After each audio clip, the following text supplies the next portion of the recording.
Canal Kin Télévision, la télé-vérité.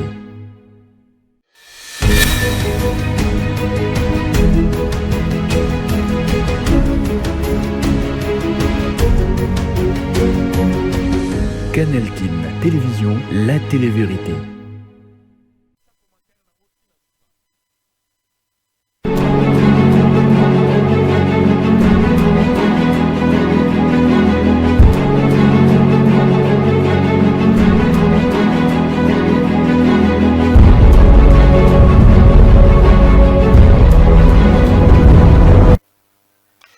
Voilà mon édition il y a samedi 1er août 2026 ya Manakalabino Ngonga ebeti wapi Bukolanda basango ya motu ya obaingo ebeti batalisa kibino na poso tozali bongo ko silisa to kozanga pété ko talisa bino basango mosusu par rapport ya mokolo alelo ezali bongo le 1er août wapi ba mingi ba boti bazalaki honoré na moipe ba boti oyo bakufa bazalaki bongo visiter na ba tombe na bango na ba cimetière na après-midi mbote na bino lisusu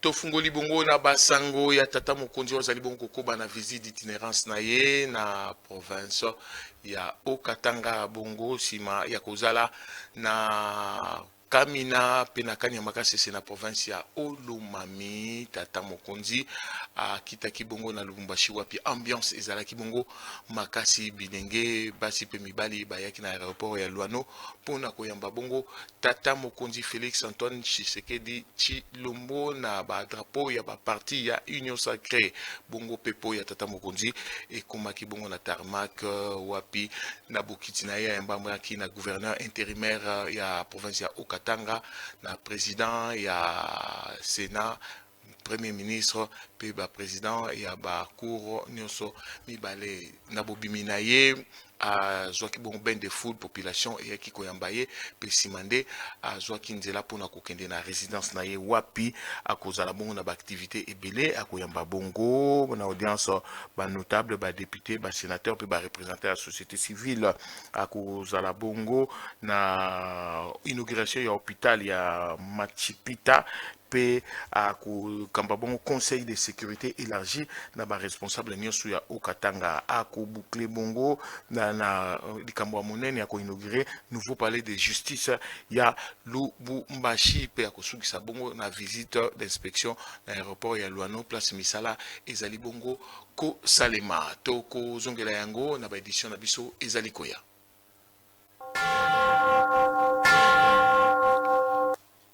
toko misika awa na tango ya retro nabiso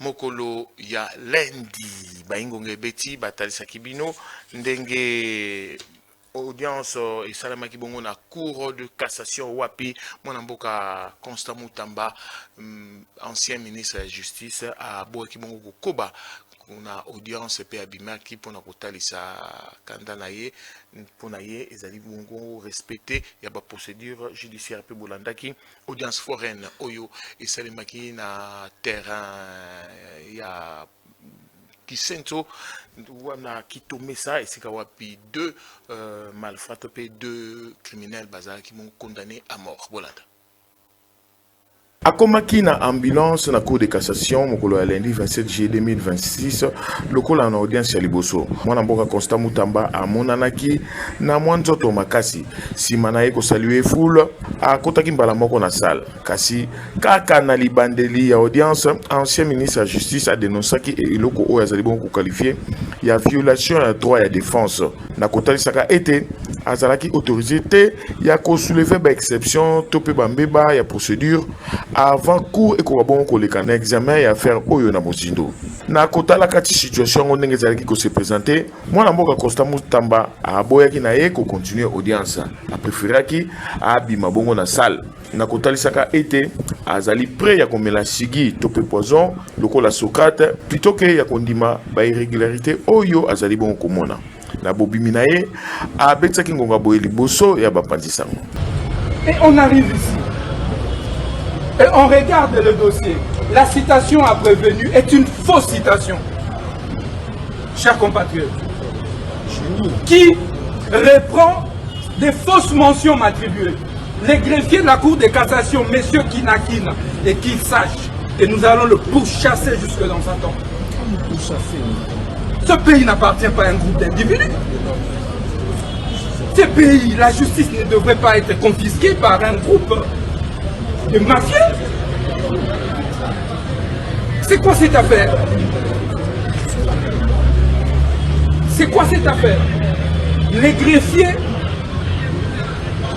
reprend des fausses mentions dans sa citation après vous. Nous acceptons de venir comparer. Nous demandons, présentez-nous alors cette citation comparée. Les greffiers mentent. Et nous allons contester cette citation après venue devant les tribunaux des grandes instances. Mais, mes chers compatriotes, les tribunaux des grandes instances refusent de réceptionner la plainte. Ça veut dire la citation directe d'un citoyen, d'un justiciable. Vous avez déjà vu ça où? Goga Ebeti.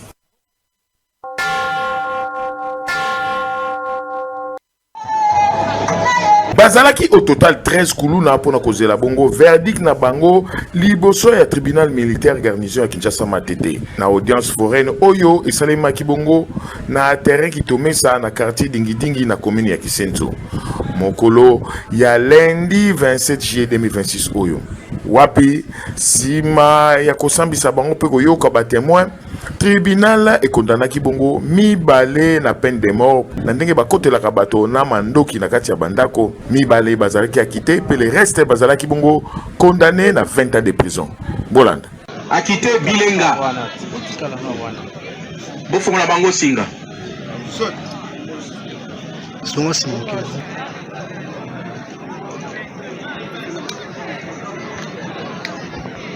Lonzele Okanga.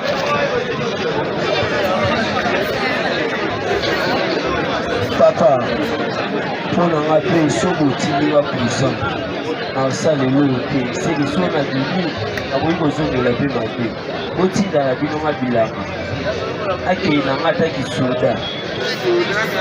Soldat ou bien service national, merci. Ta micro. Goga Ebeti.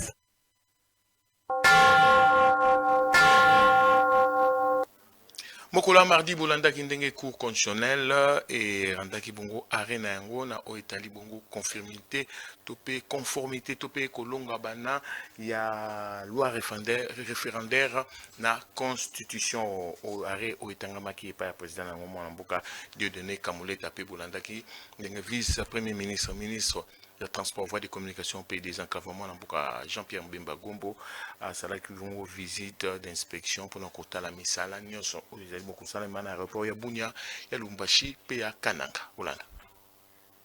On dira que la loi fixant les conditions d'organisation du référendum en République démocratique du Congo est conforme à la Constitution sous les réserves développées ci-haut pour les articles 3, 4, 5, 7, 8, 9, 10, 12, 14, 19, 21, 23 et 43. Usant de son pouvoir de régulation, la Cour dira que la loi sera publiée au journal officiel avec en annexe le présent arrêt afin que, pour son application, soit tenu compte des réserves formulées.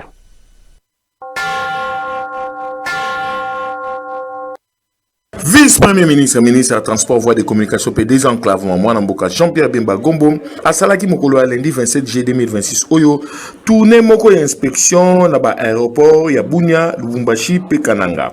Natina ko évalué, état et avancement, ya ba travaux, ya modernisation, ya ba infrastructure aéroportuaire. Vice-premier ministre Abandaki Bongo, na Bunia, na province ya Ituri, Wapi na Bokomi na ye, a Mbama qui est pas gouverneur militaire, Général-Major Gabika Songo Mulumba. Nyoso oyo sima ya présentation moko ya projet oyo salima ki bongo pa ya entreprise oyo zali bongo kosala mosala yango ya botongi aéroport tolobi bongo Mont Gabaon. Vice-premier ministre azangaki te ko pesa bongo ba recommandation ebele technique pour na ko optimiser exécution ya ba travaux. alobaki pe lisusu likambo ya point d'attention tolobi likambo ya indemnisation ya baoccupant to pe ya kozongisela baoccupant mbongo na bango oyo bavandi na esika bazali bongo kotonga futur aéroport pe lisusu likambo ya kodélocaliser bainstallation ya MONUSCO oyo ezali bongo kofreine avancement ya chantier. Sima ya Bunya, mwana mboka Jean-Pierre Bemba Gombo akendaki bongo na Lubumbashi na Okatanga. Kuna azalaki bongo accompagné na directeur général ya régie des voies aériennes RVN na Bokuse mwana mboka Louis Blaise Londolé pe ba autorité provinciale. Kuna inspectaki ba travaux oyo ezali bongo kosalima na entreprise groupe Souma. Étape ya suka ezalaki bongo Kananga wapi ayambamaki na bokomi na ye epa ya gouverneur ya Kasai Central mwana mboka Joseph Moïse Kambulu ava a visiter chantier ya nouvelle aérogare oyo ezali bongo exécuté par entreprise Modern Construction. Esengel koyeba ete na chaque étape mwana mboka Jean-Pierre Bemba Gombo azali bongo évaluer évolution ya ba travaux ya construction ya rénovation pe ya extension ya ba chantier nyonso na kosolola kana ba différentes parties prenantes na o etali bongo ba défi oyo bazali bongo kokutana na yango pe abetaki sete penza na likambo ya calendrier ya bosali musala pona ko garantir livraison topé bosili ya misala nyonso na date topé na délai oyo ezali prévu. Ngonga ebeti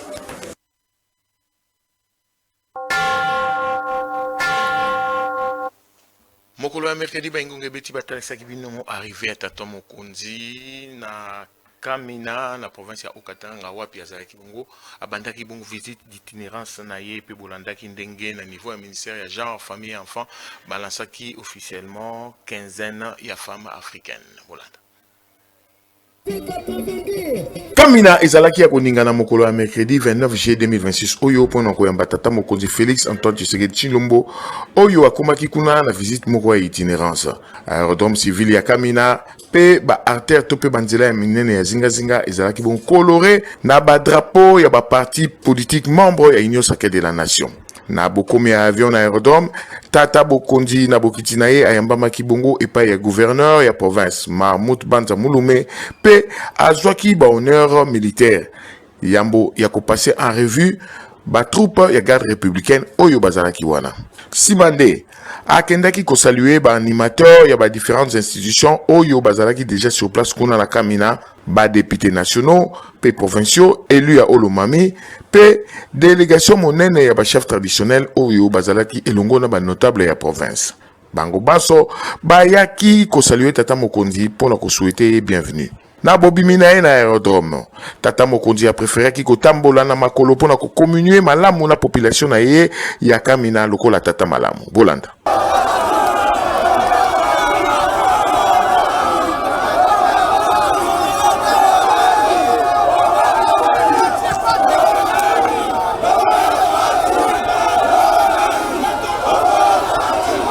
Sengo ezalaki makasi na population ezala bakolo pe bana banso balingaki bongo komona pe kopesa mbote na numéro 1 ya bakongolais nyonso oyo andimaki bongo kotambola distance molai pona kotalisa bolingo pe esengo na ye na bana ya Olomami oyo bango pe batalisaki ye esengo na bango nzembo na monoko.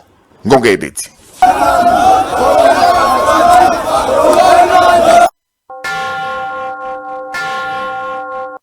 Lancement officiel il y a 15 ans de la femme africaine Go et Pesamaki et pas un ministre entrepreneuriat, petites et moyennes entreprises, Justin Kalumba, représenté à premier ministre Judith Soumina Tuluka.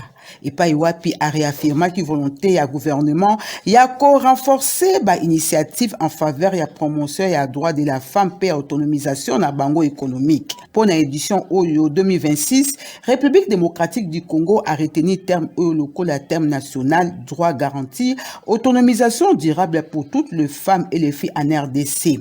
Nako d'incliner terme national, femmes africaines, droit, justice et action pour un développement inclusif et durable. Nabozwina maloba ministre en genre famille et enfants madame Micheline Omba et Kalama abengaki nako dépasser ba stade ya ba déclaration pour nako privilégier ba action concrète. Boyokai.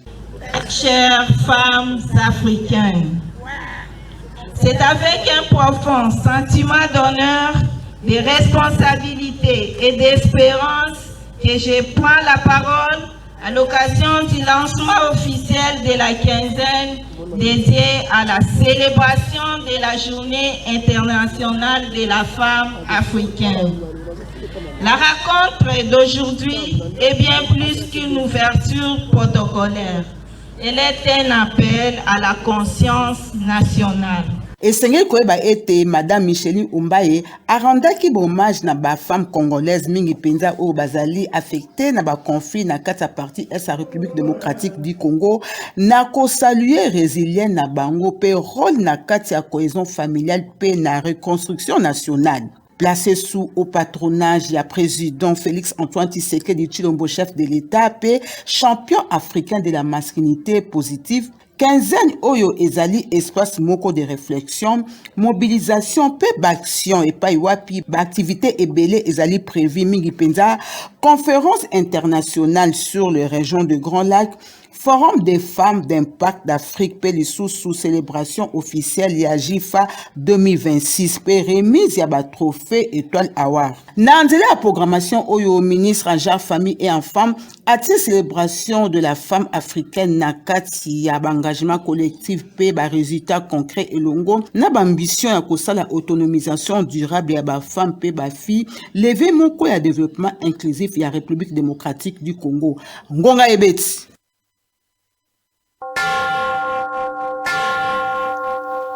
mokolo ya jeudi bolandaki ndenge plateforme ya ba confession religieuse ba organiser mo matinée moko d'information kolandisama na dialogue oyo totamo kondi ala kaki mikolo mizali koya pe bolandaki ndenge ba politique ya opposition oyo sangana na kati ya lisanga ba bengi coalition article 64 C64 basalaki déclaration pour na côté le mena arrêt ya cour constitutionnelle na oyo talibon conformité ya loi référendaire bolanda.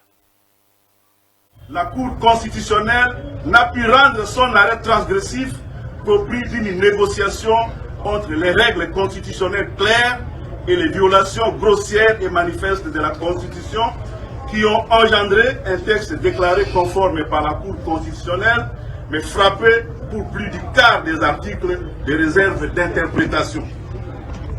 Ce qui jette plus de confusion et de désarroi dans l'opinion publique. La C64 souligne que cette décision constitue cependant un grave signal d'alerte contre l'ordre constitutionnel. Le peuple congolais n'acceptera ni le contournement de la Constitution, ni la personnalisation des institutions, ni le changement de Constitution, ni le troisième mandat.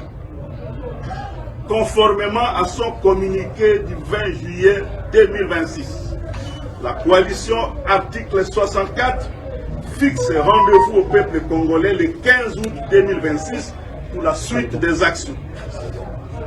La C64 appelle les Congolaises et les Congolais sur toute l'étendue du territoire national et dans la diaspora à demeurer mobilisés, vigilants et solidaires de toutes les actions.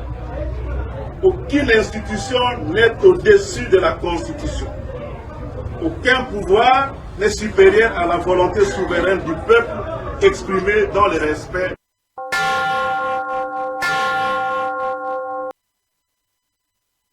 Plateforme ya ba confession religieuse et outil ko plaider pour na dialogue moko national inclusif na tina wana ba organisaki mardi na Kinshasa matinée d'information o ezali ko sangisa ba force vive ba jeune société civile pe ba responsable ecclésiastique kolandisama banje à dialogue national na occasion wana président église de réveil archevêque Evaris Eji Bayamampia a présenté ki initiative au lokola amour patriotique face à ba problème au Congo ezali na yango. Plateforme ya ba confession religieuse ba annonçaki lisusu création ya commission moko mix interconfessionnel chargé ya ko élaborer feuille de route moko pour la mise en œuvre ya dialogue oyo.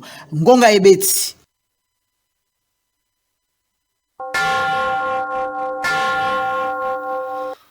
Mokolo vendredi, beti batalisaki bino visite d'inspection oyo tata mokonzi Félix Antoine Tshisekedi Tshilombo asala kibongo na site ya information pe ya formation pe ya instruction oyo ezali bongo na kombo na ye na kanya makasi sekuna na province ya Olomami wapi ya solola kibongo na ba bâtisseur to pe ba ex kulu na pe bato mosusu bazali bokozwa bongo formation kuna pe bolandaki ndenge gouverneur de la ville province de Kinshasa Mouamboura Daniel Bumba akambaki bongo 11e conseil des ministres ya gouvernement na ye. Voilà.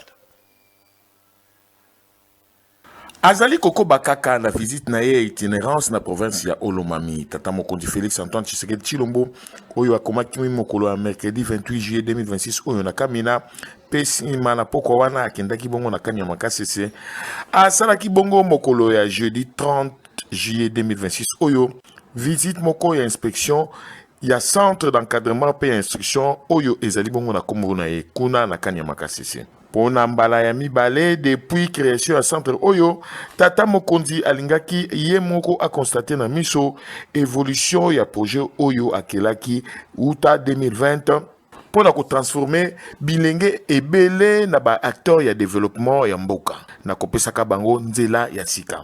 Na visite oyo tata mokonzi alandaki na bokebi nyonso présentation ya commandant ya service national la lieutenant général Kasongo Kabwik oyo aritrasaki bongo évolution ya centre oyo uta création na yango oyo ezalaki bongo liboso pona ko transformer bana oyo babengi kununa bakoka bongo kozonga na société. Lelo oyo ekomi centre moko patriotique pe professionnel oyo ekomi bongo koyamba bilenge ko uta na ba province nyonso ya Congo démocratique. Na koyoka commandant ya service national puis de 8300 jeunes et si bazu formation awa katina bango 4000 lelo bazali bongo ko participer na ba opération ya task force présidentielle pour na kotia bongo bopeto na ville province ya Kinshasa. Pour na promotion oyo ezali bongo kozwa lelo yango ezali bon constitué na ba volontaire ko uta na province ya Olomami, ya Kasai central, ya Kasai oriental, ya ancienne province ya Bandundu, wapi kati na bango, ba ancien mobondo oyo bandimi bongo kotika minduki pe kozala transformer. Sima ya koyoka bongo loyembo kitoko oyo ba bâtisseur ba yembelaki ye tata mokonzi azoki maloba po na kote ya bango pe kotalisa esengo na ye.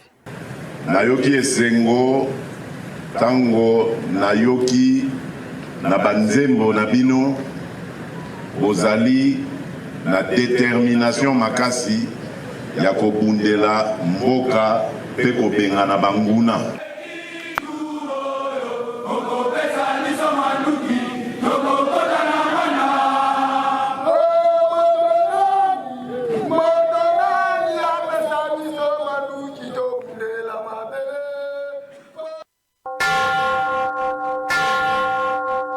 Basanganaki mokolo ya jeudi 30 juillet 2026 na 11e réunion à conseil de ministres provincial na hôtel du gouvernement na commune ya Gombe na bokambemi ya gouverneur ya ville province ya Kinshasa Daniel Bumba Dubaki. Réunion oyo ezalaki consacrée na évaluation ya ba projet d'intérêt général pe lisusu baction prioritaire oyo esengeli kosala pona ko concrétiser vision programme d'autorité ya Kinshasa oyo babengi Kinshasa ezobonga na bokambemi ya gouverneur ya ville province ya Kinshasa. Yango ekoti na nzela ko renforcer le gouvernement provincial pe ya accélération ya ba réforme o ezali ko viser ya ko améliorer makasi via ba kinwa mingi penza na kati ya task force o tata mokonzi auti kokela pe apesaki na coordination en général Kasongo Kabwik commandant ya service national oyo azali ko travailler elongo na numéro 1 à ville ya Kinshasa po ete Kinshasa ekoka kozonga peto.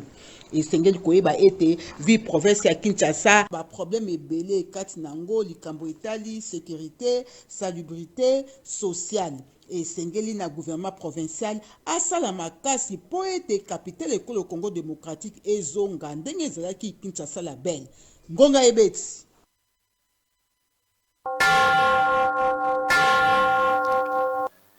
Yambo te tosukisa manaka na biso ya samedi ya lelo tozali bongo kosenga ba buti nyonso oyo nanu bazoli bana na bango bisika ya kutanga te pona année scolaire 2026-2027 collège topé lycée Deborah na commune ya Kasavubu ezali kozela bilo bolanda.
kitoko parents boya boye belé minerval les à prix abordable vous allez vraiment décider. Adresse ezali Semoko, avenue Befale numéro 53, quartier Katenga na commune ya Kasavubu. Référence avenue Gambela Katenga, non ya marché Gambela. Ngonga Ibeti.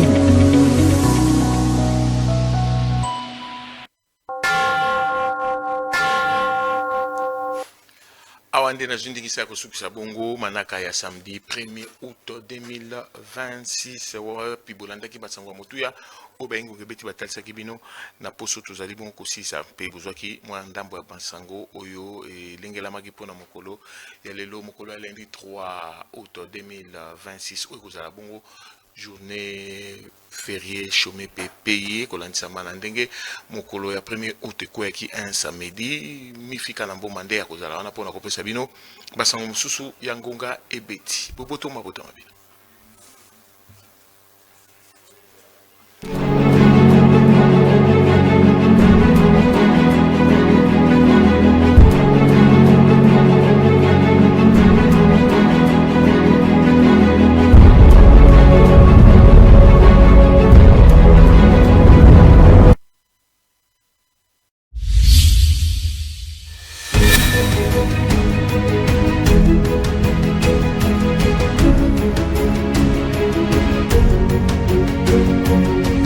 Canal Kin Télévision, la télé-vérité.